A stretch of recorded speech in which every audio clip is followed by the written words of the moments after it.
জীবনে প্রথমবার খেলাম। প্রথমবার না খেলে আমি বুঝতে পারতাম না যে এই ফলটা খেতে এতটা দারুণ লাগে। অনেকের কাছে ভালো লাগে, আবার অনেকের কাছে লাগে না। আমার কাছে কিন্তু খেতে খুবই ভালো লাগে। আমার বাসায় তেমন কেউ পছন্দ করে না, আমি আর আমার ভাই ছাড়া। তো এটা হচ্ছে মেক্সিকো বা মধ্য আমেরিকার একটা ফল, অ্যাভোকাডো বা মাখন ফল। এটাকে অ্যাভোকাডো নামেও চেনে, মাখন নামেও চেনে। আপনারা এখন চেনেন কেন? এটা আমাদের বাংলাদেশে অ্যাভেলেবেল চাষ করা হচ্ছে।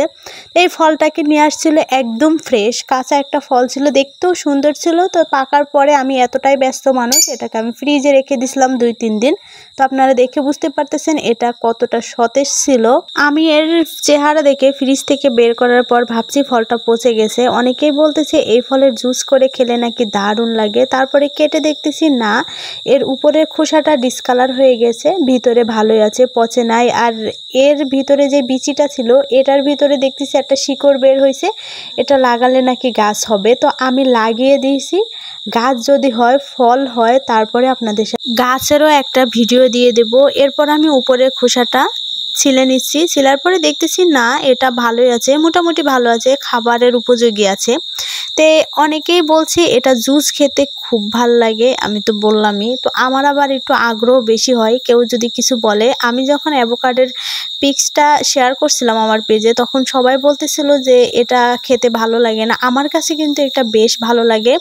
এটাকে আপনি নিজের মনের মতো করে খেতে পারবেন। এটার যখন নিজস্ব তেমন একটা স্বাদ নেই, আপনি নিজেই এটাকে যে কোনো স্বাদে খেতে পারবেন। আমি কাটতে কাটতে একটু খেয়েছিলাম, খাওয়ার পরে আমার মনে হচ্ছিল কচি নারকেলের মতো লাগে। অনেকের কাছে অনেক রকম লাগতে পারে। তো এটাকে আমি ছোট ছোট করে কেটে নেব। আর যখন কাটতেছিলাম সত্যি খুবই ভালো লাগতেছিল। মাখন তো মাখনই, এটা দেখতে যেমন সুন্দর, আমার কাছে খেতেও কিন্তু দারুণ লাগে। আপনারাও কিন্তু ট্রাই করবেন। অ্যাভোকাডোর দামও মোটামুটি ভালো। তারপরেই এটা হচ্ছে অনেক পুষ্টিগুণ একটা ফল। ফলটা যখন কাটতেছিলাম, বাংলার মাটিতে বসে বসে নিজেকে একটু বিদেশি বিদেশি ফিল করতেছিলাম। কারণ এই ফলটা তো বিদেশি, এজন্য আমি নিজেকে একটু বিদেশি বিদেশি ফিল করতেছিলাম। আমি এইগুলাকে আবারও ছোট্ট ছোট করে কেটে নিব। আমি যখন ভিডিও শুরু করতেছিলাম তখন কারেন্ট ছিল। আমি ভাবছিলাম এগুলা ব্লেন্ডার জারে ব্লেন্ড করে নেব। তারপরে কারেন্ট গেছে, 2 ঘন্টা বসে রয়েছি, কারেন্টই আসতেছিল না।